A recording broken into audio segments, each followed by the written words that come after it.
Olá, sejam todos bem-vindos ao Bola no Cofre, seu podcast de educação financeira.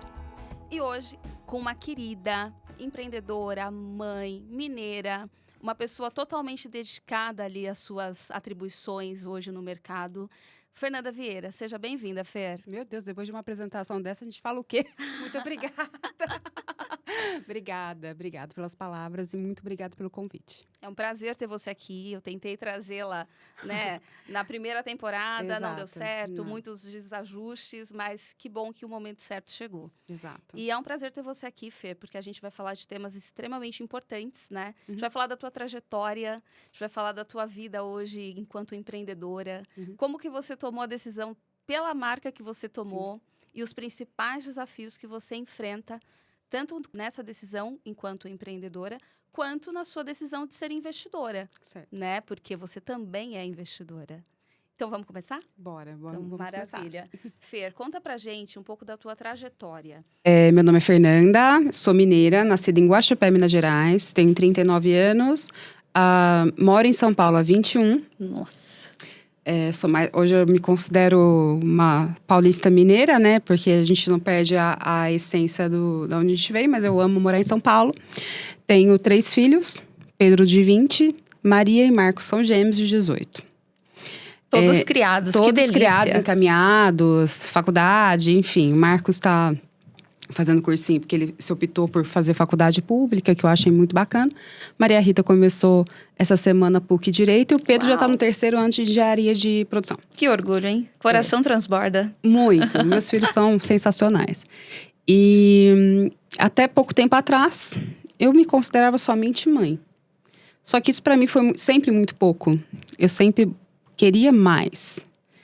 E aí fui tentando algumas coisas a mais e fui me direcionando ao que eu tô me tornando hoje, né?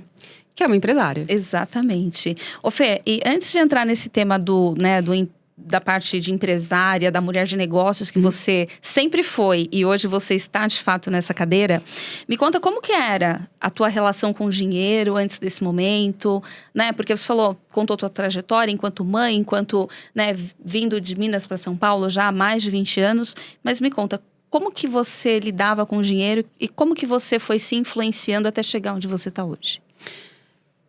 Isso é engraçado que a gente sempre tem que voltar na infância, né?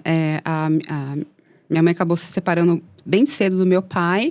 E a minha mãe, ela sempre trabalhou muito para dar pra gente tudo que ela pôde dar. Ela deu uma vida excepcional para nós. Só que eu entendia que o dinheiro era um facilitador, não era um problema. E aí eu fui crescendo, e aí assim, eu sempre mirei muita coisa alta. Eu sempre tive sonhos altos e sempre... Sonhar pequeno e sonhar grande dá o mesmo trabalho. Dá o mesmo trabalho.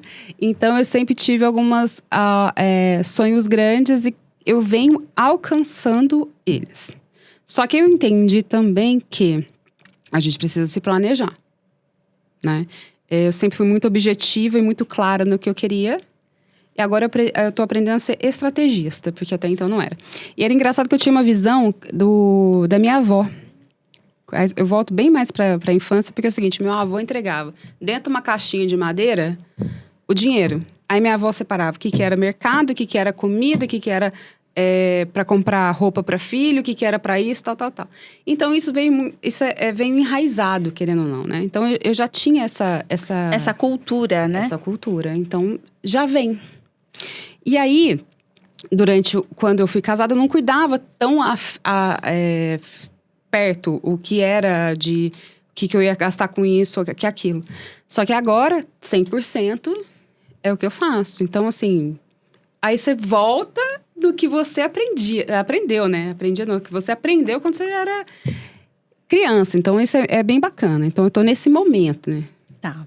Então, a gente pode considerar que o planejamento e toda a história de vida influencia no todo hoje. Totalmente. E isso pra gente, quando a gente olha, né, uma mulher empresária, mãe de 3 filhos, num mercado de varejo, né, que é a sua trajetória atual como empresária, é ainda desafiador. Total. Né? Então me conta, como que você tem lidado com essa condição atual de empresária? Eu peguei minha primeira loja, fez 1 ano agora, dia 17, segunda-feira. Parabéns. Muito obrigada. E assim, quando eu assumi a loja, ela tinha um patamar de venda que ela não se pagava. Então, eu consegui dobrar o faturamento dela em 2 meses. E hoje a gente fecha sempre acima um pouco da meta. Com isso, me ajudou a abrir a segunda. Porque você fala, se eu tô fazendo um bom trabalho com uma, segunda eu faço. Essa segunda, ela tá indo bem. Por quê? Eu já tive o que eu entendi que tinha que fazer. E quando você opta por franquia, e aí eu vou dar uma dica que é muito legal, assim, franquia é uma coisa sensacional. É um pacote quase que pronto, só que você tem que sempre colocar o seu olhar. Não adianta você comprar uma franquia, deixar lá trabalhando sozinha e achar que ela vai se render, porque ela não vai. Você tem que entender qual que é o seu público. Hoje eu entendo, eu tenho 2 lojas, ambas são na Zona Norte de São Paulo, só que cada um num ponto. Então, o que eu vendo em uma, eu não vendo na outra. Entendi. Público diferenciado. Totalmente. Então, isso é uma coisa que você precisa ter. E aí, eu comecei a prestar atenção nisso na loja. E por mais que a franquia te aconselhe a ter a coleção completa, às vezes eu acabo mesclando uma coisa ou outra na loja. E isso também te facilita a questão de fluxo de caixa, fluxo de estoque e até dinheiro, né? Porque, assim, uma coisa é você ter um estoque para uma loja só, que você tem que comprar, tipo, 4.000 peças, só que não tem aquele giro. Aí, uma coisa você tem 2 lojas que você pode mesclar um pouco gente, porque não dá para ficar mesclando o estoque todo. Porque senão confunde, né? Confunde e você fica gastando muita... Vai e vem. E é o que eu optei. Então, por exemplo, peça muito cara, na minha primeira loja não vende, mas na segunda vende. Entendi. Ô Fê, e como que você decidiu por essa marca? Eu era cliente. Ah. Eu era cliente, eu tenho uma franquia de lingerie. É muito engraçado, porque vamos voltar na infância. A minha mãe teve uma fábrica de lingerie. Olha só. Mini. Ela teve ela mesma fazendo. Fábrica não, ela teve ela mesma fazendo. Ela fazia caseiro na casa e tal. E aí, quando os gêmeos eram pequenos, os meus gêmeos eram pequenos, eu tive uma fábrica de lingerie. Ela ficou um pouco maior e foi a minha primeira falência. Primeira e única falência. A gente quebrou feio. E aí, quando a gente veio para São Paulo, tanto eu, quando eu era casada, então meu marido falava que a gente não quer mais ser empresário. Só que aí, quando a gente faz planos, Deus ri, né? Aí Deus veio e fala, vai! E aí, quando eu comecei a falar assim, não aguento mais ficar em casa, porque os meus filhos foram crescendo. E aí, eu comecei a estudar o campo de franquias. E eu pensei em várias franquias. Aí, a alimentação, pra mim, não me interessou.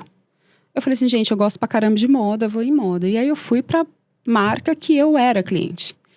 E, por incrível que pareça, mandei um e-mail e logo foi acontecendo. Aí, quando eu decidi, falei assim, não, vai ser. E aí, deu tudo certo. Isso é maravilhoso, né? Eu, como a gente já tem uma relação de algum tempo, eu participei de boa parte dessa tomada de decisão, dessas idas e vindas, da decisão, da escolha e tudo mais.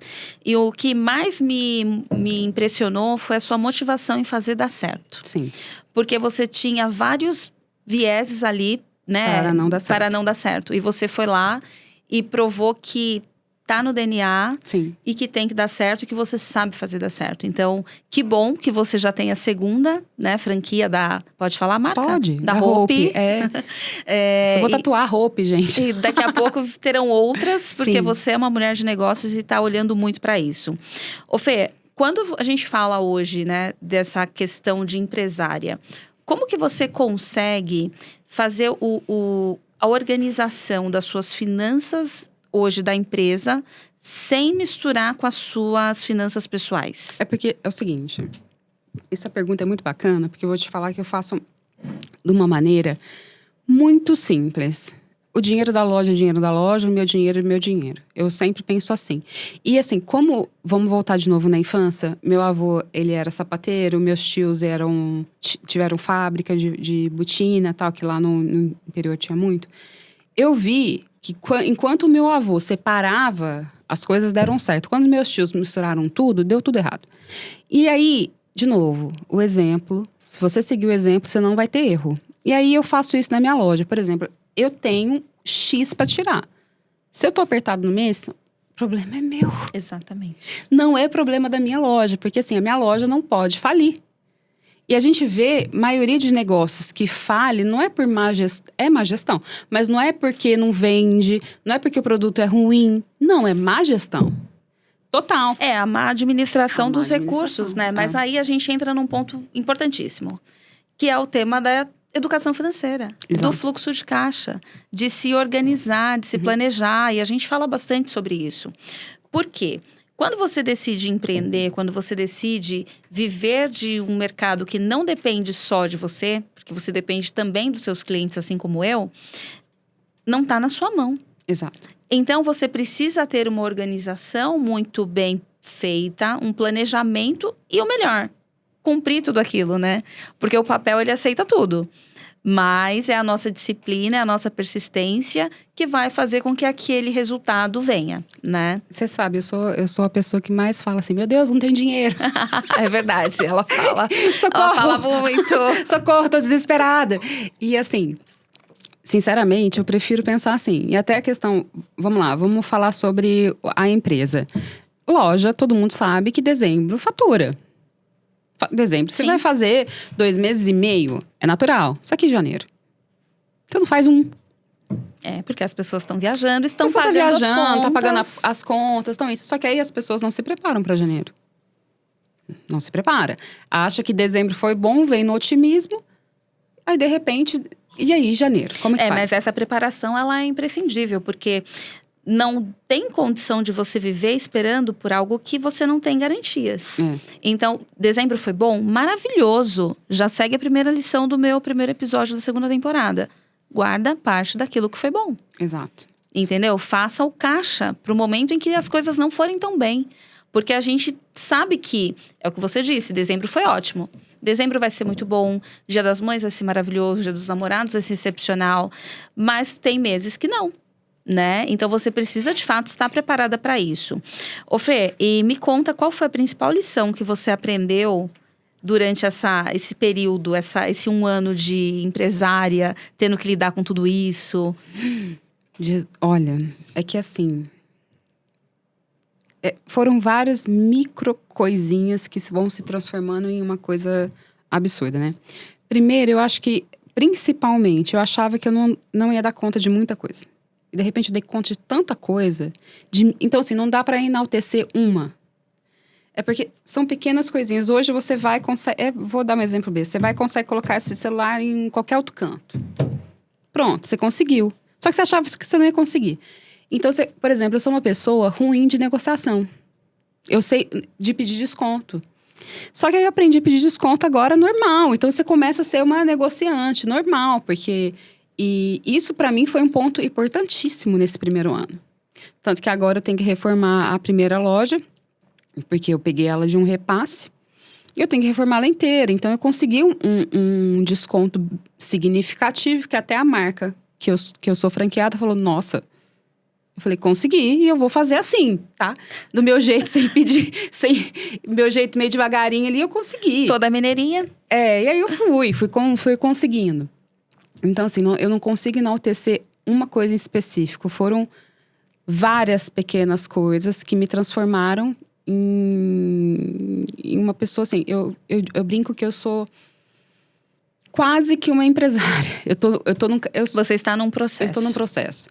E segunda-feira eu recebi um convite muito bacana de uma associação de mulheres para representar justamente a franquias. Porque eu consegui contatos em outras franquias. E tem algumas mulheres que querem começar esse ramo, né? E esse movimento, ele é um movimento que está numa crescente. A gente vê cada vez mais franquias sendo abertas e as mulheres se interessando por isso. Exatamente. Né? E o que eu penso é que nós temos...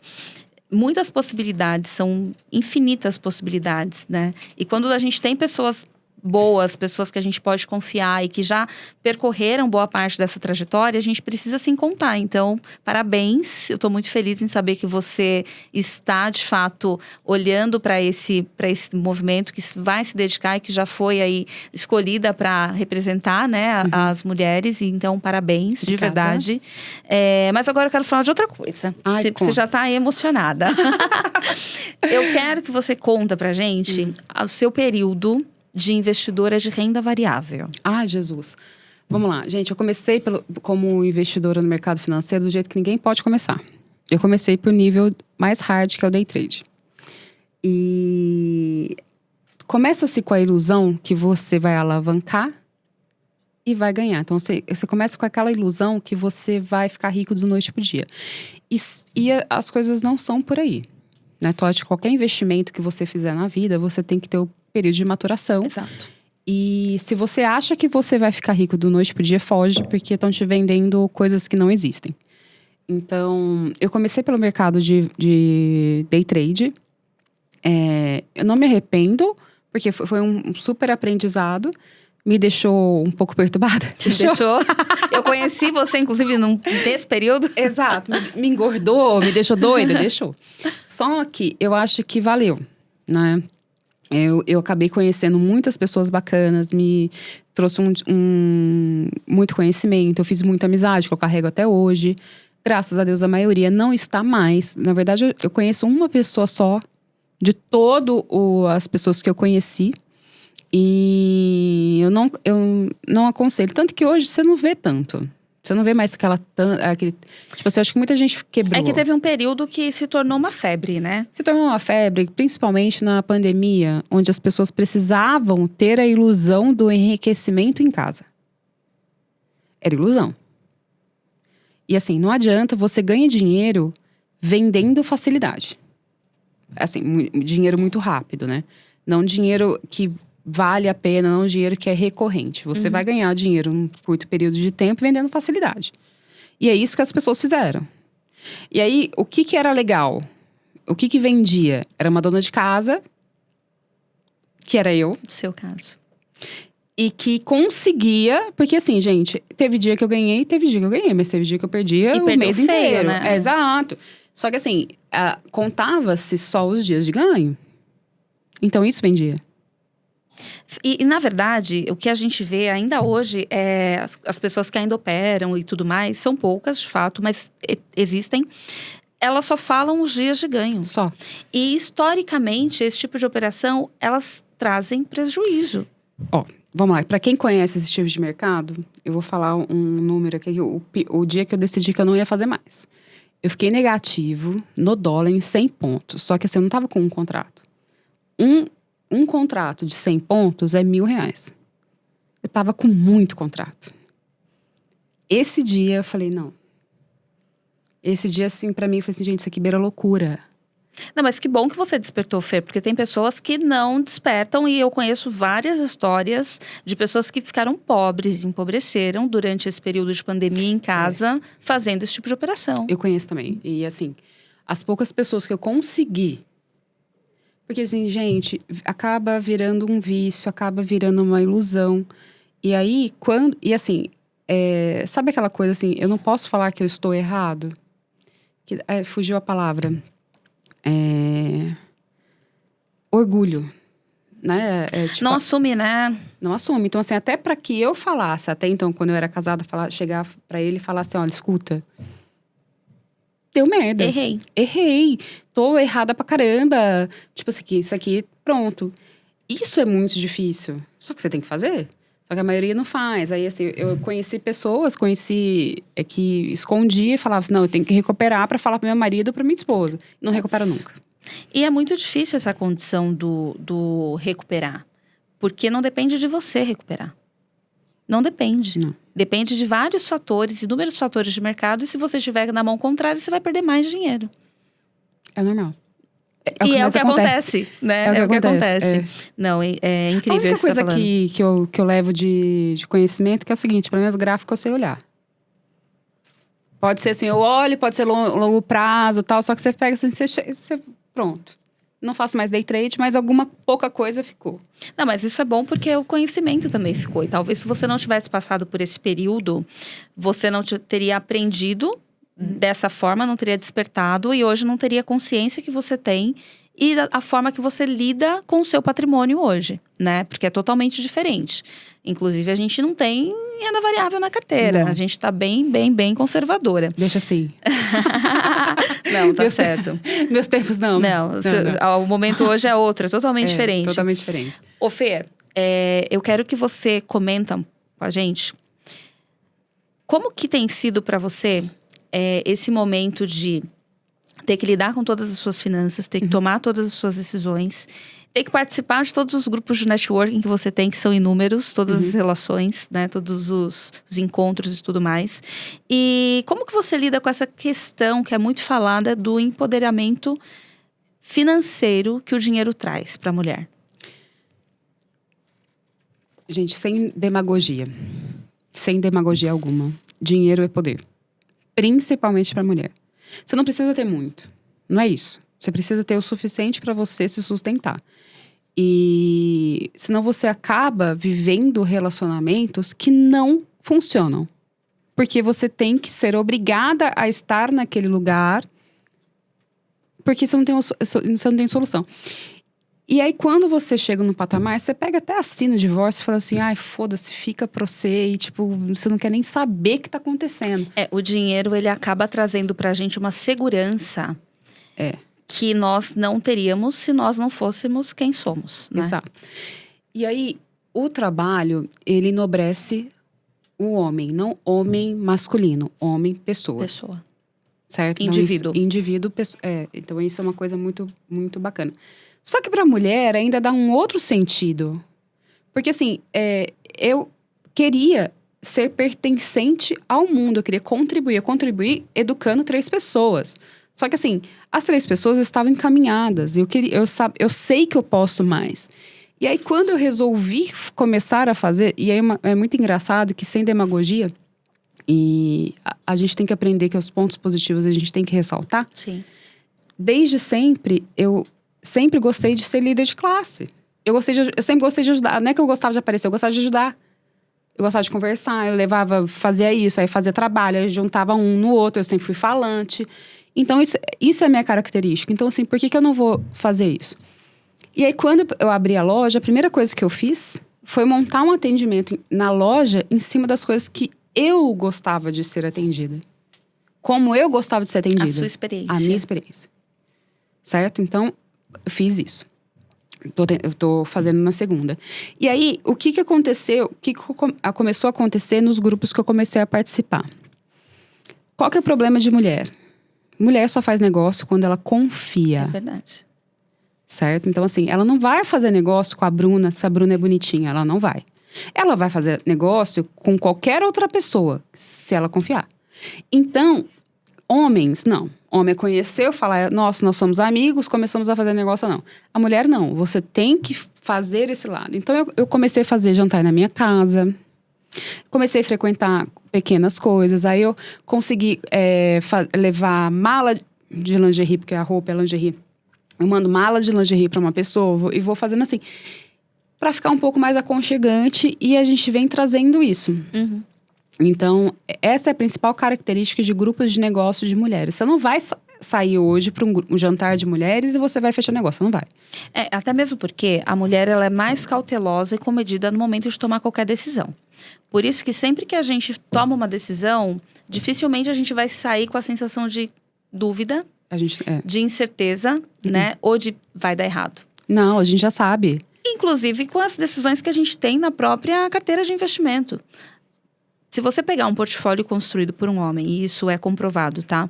E um portfólio construído por uma mulher, no tempo, o da mulher que foi construído no detalhe, que foi realmente personalizado para a cliente dela ou para o homem que ela atende, enfim, vai ter um resultado muito maior, muito diferente. Hoje a minha carteira ela é majoritariamente composta por homens. E eu entrego um resultado sem correr risco. Pois então, consistente, né? Então eu aprendi... esse ano eu me voltei muito para religião, então é uma coisa que eu aprendi, vou falar de um jeito bem simples. O homem, biblicamente, ele cuida. Então, ele tem que proteger. A mulher multiplica qualquer sentimento. Qualquer coisa que chega em casa, ela vai multiplicar, porque nós somos multiplicadoras. A gente multiplica, a gente dá a luz para outra pessoa. A gente cuida, a gente se, né? E o homem, o que o homem faz? Ele cuida. Então, o homem, ele sempre vai olhar como um cuidado. E a mulher, o que? Ela é multiplicadora. Quando a gente começa... Gente, eu tenho uma visão da minha loja, das minhas lojas, e eu falo assim, eu quero ter X loja, porque eu tô multiplicando pros meus filhos, pros meus netos, o que eu quero. Na minha cabeça já tá assim, eu tô há 10 anos pra frente. E se na sua cabeça você já projetou... Já projetei. Vai acontecer. Vai acontecer, porque tudo que eu projetei aconteceu. E isso vem, assim, isso... Às vezes eu falo assim, meu Deus... E é muito engraçado, você imagina só. Eu casei com eu era casada com um filho de mecânico, com uma merendeira, e minha mãe era costureira. Então a gente chegou aqui em São Paulo sem nada. E eu fui projetando. E agora eu tô sozinha, tô projetando e tá indo. E as coisas estão acontecendo. Então assim, gente, projeta. Projetar eu acho que o segredo da vida. E é isso. Fer, e o que você diria para as mulheres que vão ouvir o podcast, que vão assistir o podcast, em relação à importância da educação financeira para elas? Educação financeira liberta. Ela não é um bicho de 7 cabeças, igual é plantado. Ela é fácil, ela é acessível. Você não precisa ter medo. A gente cresceu escutando sobre poupança. A gente cresceu escutando que o único meio de guardar, poupar dinheiro era ter poupança. Ou deixar na conta, e as coisas não funcionam assim. E principalmente, meta e projeção. Não tem outra coisa. Então, assim, hoje eu tenho uma meta, você sabe muito bem, eu quero chegar daqui 5 anos com X de patrimônio. E eu vou correr atrás disso. Eu não vou fugir disso. Eu tenho um objetivo e eu vou correr atrás disso. Só que as pessoas, às vezes quando a gente fala sobre objetivo financeiro, acaba soando como... Não é feio a palavra, mas acaba soando como soberbo. Né? A gente cresceu não podendo falar sobre objetivo financeiro. E as coisas não funcionam assim. E principalmente para a mulher. Existe uma trava, né? Quando as pessoas têm que falar a respeito de projetos financeiros ou quando até mesmo de dinheiro. Eu vejo isso na minha família. As pessoas, elas não falam, é como se fosse, de fato, um bicho de 7 cabeças. Elas não pedem ajuda e quando querem pedir, elas pedem de um jeito que a gente acaba nem entendendo que elas, de fato, estão pedindo, né? Exato. E o que você está falando acaba facilitando muito, porque não é difícil, não tem que ser difícil. Não tem que ser difícil. Porque tem que ser para todo mundo. Tem que ser para todo mundo, Exato, só que é aquela coisa, né? Santo de casa não faz milagre. Então... Pois é verdade. História inspiradora. Conta pra gente. O que você consegue levar desse seu novo momento para as meninas que trabalham com você, para as mulheres que você se relaciona, esse poder que o dinheiro traz, essa segurança que o dinheiro proporciona para a gente tomar decisões e não ficar em relacionamentos tóxicos, abusivos, e não ficar em empregos que a gente não gosta, que a gente não quer permanecer, e mudar de fato a nossa vida, a nossa essência e dar passos melhores. Vou voltar para a infância, porque é o seguinte, agora eu vou dar um exemplo da minha mãe, que a minha mãe separou do meu pai naquele tempo, e eu tinha 6 meses. E aí ela foi para uma cidade pequena, eu sou de Guaxupé, então ela chega com 2 filhas. E foi uma coisa de doido. Então a minha mãe, primeiro ela era concursada, tinha um emprego ultra mega top, larga, casa com meu pai, vem para São Paulo. Não dá certo, ela volta para Guaxupé. Sem o trabalho. Sem. Ela era concursada na Telemig, ela ganhava super bem pra idade dela. Volta pra Guaxupé, começa a trabalhar na exportadora, como telefonista, que ela era telefonista, ganhando, um sexto. Aí a minha mãe falou exatamente isso. Só que a minha mãe sempre guardou dinheiro. A minha mãe ganhava pouco, nos dava muito, porque ela guardava dinheiro. E aí, durante muito tempo mesmo, eu contava, ali, dinheiro, centavo, tudo. E aí eu falei assim, gente, é assim que a gente vai. E aí eu fui vendo a minha família prosperar. Aí agora, que sou eu e Deus, eu brinco que é o melhor companheiro da vida. Gente, É assim, no primeiro momento, vamos lá, no primeiro momento você vai assustar. Só que depois, gente, a gente é muito melhor administradora. Não tem... Quando você começa a colocar tudo ali no ponto certinho, o que você tem que fazer, como você tem que fazer, você pensa, planeja e tal, pronto. Agora, o que eu queria falar para todo mundo? Você imagina só que antes de abrir minha primeira loja, eu quis muito, durante uns 5 anos. Eu ouvi só não. Não dá certo, não funciona, não vende, não vai dar certo, isso aqui não vai dar certo, isso aqui não sei o que lá. Aí na época eu tinha um salário, eu aumentava meu salário, eu tinha isso, blá. Tudo para eu não abrir. Aí quando eu decidi, falei assim, agora eu vou. Porque assim, gente, ali não era questão financeira. Ali era questão de sonho. E verdade, hoje... você sempre teve. Desde criança, eu sempre quis ter loja. Era meu objetivo de trabalho. Eu sempre quis ter. Quando eu abri, pra mim foi uma realização pessoal da vida. Tipo, eu não fiz faculdade, porque eu tive o meu filho com 18 anos. O Pedro Lucas, né? Que é meu mais velho. Ali foi minha formatura. É verdade. Ali foi minha formatura. Tipo, a coisa mais sensacional da minha vida pós-nascimento dos meus filhos. Então, assim, eu acho a loja mais linda de São Paulo. A segunda é a segunda mais linda de São Paulo, pronto. Então, assim, eu falo isso pras meninas. E eu sei que cada loja que eu abrir vai ser a mesma coisa. Porque eu amo. E é como se fosse... Não é só um projeto. Não. É como se fosse um filho. Que você vai ali cuidando e você vai monitorando e você vai acompanhando. E você tem que estar sempre presente. Exatamente. Sempre presente. Porque é seu, é o teu sonho. E você não tá dependendo mais daquela condição do não. Não. Porque você sabe que depende de você. Depende do seu posicionamento. Depende da energia que você vai colocar. Depende das pessoas que você vai levar. Tem até uma coisa ridícula que eu escutei, que eu ia brincar de vender calcinha. Mas eu não brinquei de vender calcinha. Eu brinquei de fazer o meu sonho. Então isso é uma coisa muito legal, que eu acho que as mulheres precisam entender. A gente precisa ir atrás do sonho. Sim. E às vezes a outra pessoa tem só medo. Porque você pode ser muito maior. E o medo é o que paralisa a gente, né, Fê? O medo, ele paralisa a gente de uma forma que a gente não percebe. E a gente vai se minando. E quando a gente vê tudo aquilo que era projeto já a um passo de ser realizado, você matou todos eles. Porque os medos, eles são tão absurdos que paralisa ao ponto da gente ficar cego. E o que você está falando é muito importante, porque mostra não só a segurança, esse empoderamento que você trouxe para você. Sim. Eu não diria que é o dinheiro. Não. Porque todas as vezes que você fala, vamos voltar na infância, você já nasceu forte, você já nasceu empoderada. Você já nasceu para viver e para mudar a vida de pessoas. Que é o que você vem fazendo, né? E engraçado que eu não tenho medo de dar errado. Quando eu decidi, eu acho que eu tenho uma certeza tão grande. Primeiro que eu brinco que eu não posso dar errado. E eu nunca pude dar errado. Porque... imagina, gente, vamos lá. Quando eu era criança, filha de pai separado, uma cidade de 40 mil habitantes, tinha criança que não brincava comigo porque era filha de pai separado. Então, assim, na adolescência eu não podia dar errado. Eu não podia desviar. Eu não podia fazer uma coisa errada. E eu não desviei, eu não fiz.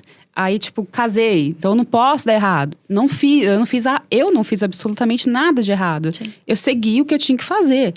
E aí, na loja, é a mesma coisa. Eu não posso dar errado. E não vai dar. Não dá, porque eu me dedico tanto. E é isso que as pessoas precisam entender. Que, assim, não é porque é a Fernanda... Não, é porque eu me dedico. Então, qualquer coisa que a gente faz com dedicação e com com a certeza que, assim, você fala assim, olha, Deus, já deu certo, muito obrigada, o que tá acontecendo aqui, pronto, vai dar certo. E isso, gente, eu faço isso em tudo na minha vida. Tudo. Eu tenho total ciência que vai dar certo. Me dá, às vezes, de medo de ir, eu falo assim, Bruna do céu, tô sem dinheiro. Porque eu tenho medo de pegar. Aí ela liga, aí a gente vai pra sessão financeira, pra sessão terapia. Bruna, as coisas não... ela fala assim, olha, Fê, as coisas não são assim, tá? Mas é porque eu prefiro ficar pensando assim. Mas eu sei que não. Tá? Eu sei que não. E, por exemplo, eu sou muito assim... Eu não aceito bater 100% a meta. Eu aceito 115, 110. Porque eu acho que 100% a meta é a tua obrigação. É tua obrigação. Então, assim, você sai de casa... Eu falo pras meninas, gente, espera aí, você sai de casa pra vender isso aqui. Ponto. E eu tive a sorte de acertar em contratação. Porque, assim, gente, tá muito difícil contratar. Muito difícil. Ainda mais pro seu mercado, né, Fê? Muito difícil. Assim, elas trocam por pouca coisa. Por pouca coisa mesmo. E aí, o que acontece? Acaba que você fica bem... Meio que, fica com medo, enfim. Mas eu tive a sorte, consegui uma equipe boa. E tá dando certo, né? Vamos ver. Não, tá mas tudo dando certo. Está dando e vai continuar dando, Fê. Porque no final das contas, a energia que você coloca, ela faz as coisas acontecerem diferente.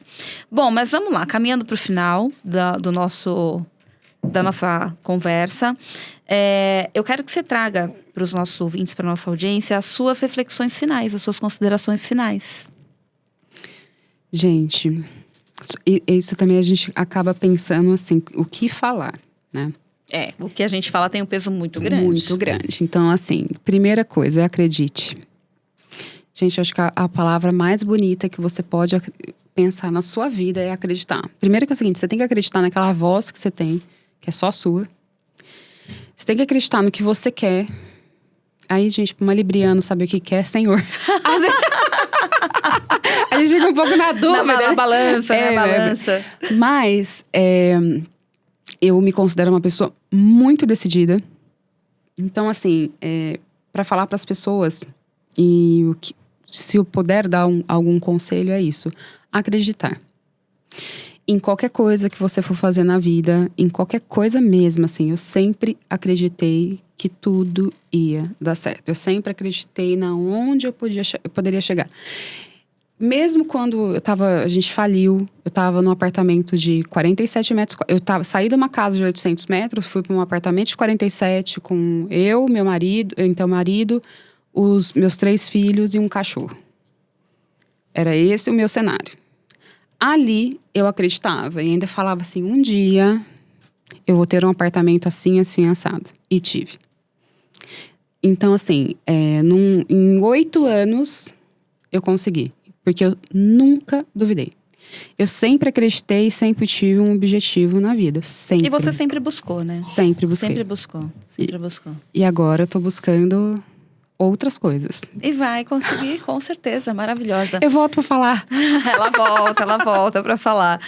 Bom, Fê, obrigada por ter vindo. Obrigada pelo convite. Nossa, eu tô muito feliz que deu certo. Eu tenho certeza que a sua contribuição, tudo que você trouxe, tudo que você agregou, né, ao 9º episódio do Bola do Cofre vai ser incrível, as pessoas vão amar. Conta comigo, porque Obrigada. Eu conto sempre com você, obviamente. Já virou uma relação de amizade. De amizade, sim.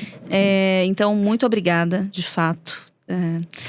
Então, gente, pra eu não emocionar a minha convidada e também não me emocionar, porque a gente é dessas, né? Libriana, Capricórnio com Câncer, então dá uma misturada, uma bagunçada aqui na sintonia.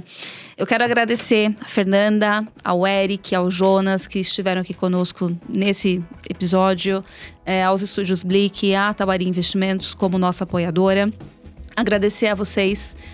Pedir para vocês seguirem a Fernanda, comprarem nas lojas da Fernanda. Obrigada. Roupa do Shopping Tietê e roupa do Shopping Santana. Isso. Qual é o seu Instagram, Fê? Fala pro pessoal. O underline Eufer Vieira. Underline Eufer Vieira. Sigam a Fernanda, sigam o @bola no cofre também. Muito obrigado pela audiência de vocês. E eu conto com vocês pro próximo episódio. Deixem lá tudo que vocês querem ouvir, enfim. Porque toda a contribuição é muito bem-vinda. Obrigada, gente. Este episódio foi gravado no Estúdio Blick com o Lucas Cupa, editado e curado por Eric Almeida e as artes das redes sociais são de Camila Gama. Até a próxima!